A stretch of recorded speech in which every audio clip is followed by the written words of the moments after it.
हाजी अली शाह दरगाह। इस वीडियो को अंत तक देखिएगा ताकि आप इस वीडियो का सार समझ पाएं। दक्षिणी मुंबई के वर्ली तट से लगभग 500 गज दूर अरब सागर के बीच एक तट पर 4500 वर्ग मीटर के क्षेत्रफल में बना यह अद्भुत और चमत्कारी दरगाह है।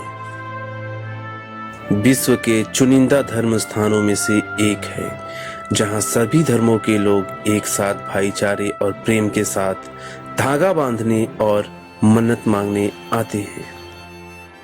15वीं सदी की शुरुआत अर्थात 1431 में बनी हाजी अली शाह बुखारी की यह दरगाह हमेशा से रहस्यों के घेरे में घिरी रहती है।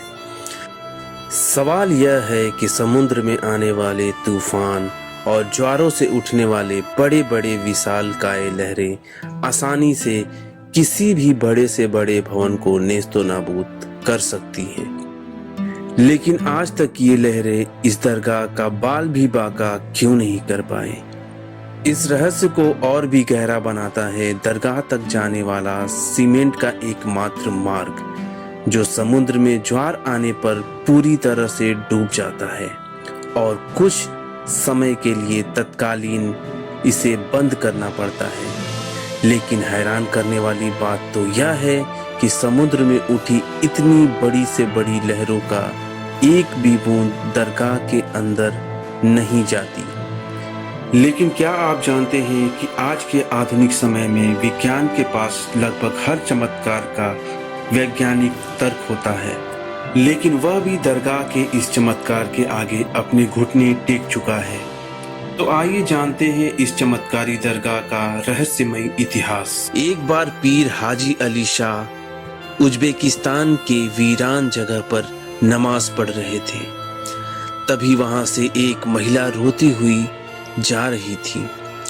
पीर साहब के पूछने पर उस महिला ने बताया कि वह तेल लेने गई थी, लेकिन बर्तन के गिर जाने के कारण उसका तेल गिर गया।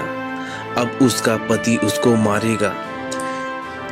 पीर उसे लेकर उस स्थान पर गए जहां पर उसका तेल गिरा था और हाथ का अंगूठा जमीन में गाड़ दिया। ऐसा करते ही जमीन से तेल का फौहारा निकल पड़ा और बर्तन भर गया। लेकिन इस घटना के बाद पीर हाजी अली शाह को बुरे बुरे ख्वाब आने लगे कि उन्होंने अपना अंगूठा जमीन में धंसाकर जमीन को जख्मी कर दिया है। उस दिन से वह गुमसुम रहने लगे और बीमार भी पड़ गए।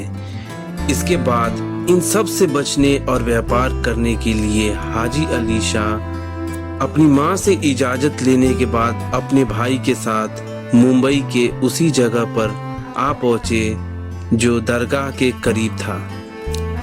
कुछ समय के बाद उनका भाई वापस लौट गया और पीर हाजी अली शाह लोगों में इस्लाम का प्रचार प्रसार करने के लिए भारत में ही रह गए। कहा यह भी जाता है कि उन्होंने अपनी मां को खत लिखा और यह गुजारिश की कि उज्बेकिस्तान में उनके हिस्से की संपत्ति को बेचकर गरीबों के भरण पोषण और उद्धार में लगा दिया जाए।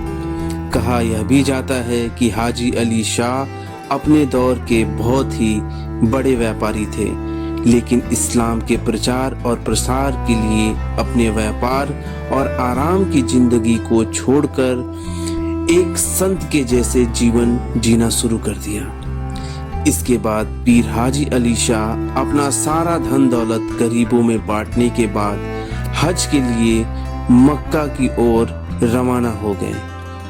दुर्भाग्य से इस यात्रा के दौरान उनकी मृत्यु हो गई। मरने से पहले उन्होंने अपनी अंतिम इच्छा जताई थी कि मरने के बाद उन्हें दफनाया न जाए बल्कि उनके कफन को समुद्र में ही डाल दिया जाए। लोगों ने उनकी इस अंतिम इच्छा का सम्मान करते हुए उनकी इस इच्छा को पूरा कर दिया। लेकिन चौंका देने वाली बात यह है कि उनका ताबूत अरब सागर में होता हुआ मुंबई के उसी जगह आकर रुका जहां वे रहा करते थे, और यह खुदा का अद्भुत अविश्वसनीय चमत्कार था। इसके बाद उनके अनुयायियों ने उसी जगह पर हाजी अली शाह बुखारी की दरगाह का निर्माण कराया। शायद यह प्रकृति की गोद में उत्पन्न वह अद्भुत करिश्मा था जिसने बताया कि पीर हाजी अली शाह एक सच्चे और नेक इंसान है। शायद यही कारण है कि सन 1431 से अब तक कोई भी तूफान, कोई भी ज्वार की लहरें दरगाह का बाल भी बाका नहीं कर पाई। दरगाह की दिलचस्प नज़ारों की बात की जाए तो पानी की लहरों के बीच सफेद रंग का उज्जवल पीर हाजी अली शाह बुखारी का यह दरगाह बेहद दर्शनीय लगता है। मुख्य परिसर में पहुंचते ही आपको रंगीन कांच की नक्काशी से लैस स्तंभ नजर आएंगे जिन पर अल्लाह के 99 नाम लिखे हुए हैं। इसके अलावा दरगाह के चारों ओर चांदी के खंभों का दायरा बना हुआ है जो बेहद ही खूबसूरत है। दोस्तों, इस वीडियो में दी गई जानकारी और यह वीडियो यदि आपको अच्छा लगा तो इस वीडियो को अपना प्यार दीजिए।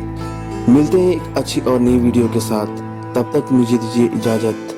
अपना बहुत सारा ख्याल रखिए, दुआओं में याद रखिए।